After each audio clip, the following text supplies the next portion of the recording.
রমজান শুরু প্রথম দিনেও কমেনি বেগুন, শসা সহ লেবুর দাম। চাহিদা বেড়ে যাওয়ায় হঠাৎ করে এই তিন পণ্যের দাম পৌঁছেছে শতকের ঘরে।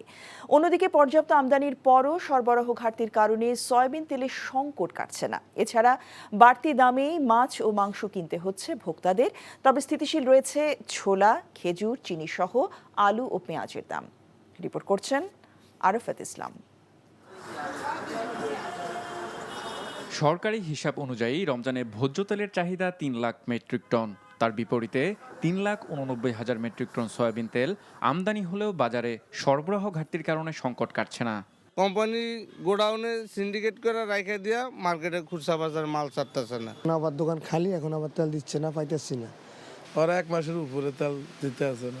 5 লিটার যেটার দাম বর্তমানে এই বাজারে বিক্রি হইতাছে 900-850 টাকা, কিন্তু মৌলভীবাজার আলারা বিক্রি করতেছে 950 টাকা। তবে ভোজ্য তেল নিয়ে অস্বস্তি থাকলেও ছোলা, খেজুর সহ ইফতার সামগ্রীর দাম স্থিতিশীল রয়েছে। অন্যান্য বছর তো সবসময় রমজান আসলে আমাদের 10-20 টাকা পার কিলোতে দাম বাড়তো। এবার সব কিছুতে 10-20 টাকা করে কমছে, মার্কেট এবার স্থিতিশীল আছে।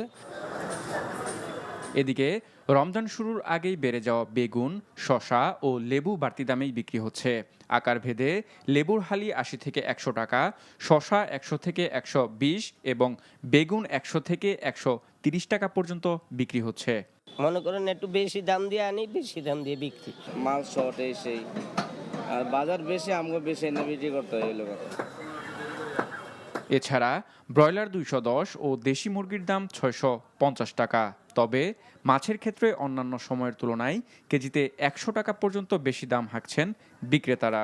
মাছ তো সংকট, মাছের আমদানি কম, ক্রেতাদের চাহিদা বেশি, যার কারণে মাল আমদানি কম হওয়ার কারণে মাছের দামটা একটু বাড়তি। বাজার পরিস্থিতি নিয়ে মিশ্র প্রতিক্রিয়া ভোক্তাদের। কাজকি মাছ 500 এই কিনলাম, হয়তো আগের থেকে একটু বেশি আর কি। প্রথম একটু কম বেশি মনে হচ্ছে, হয়তো 2-3 রোজা আসলে কমে যাবে আশা করি, তবে আগের তুলনায় অনেক ভালো। আরাফাত ইসলাম, এনটিভি নিউজ, ঢাকা।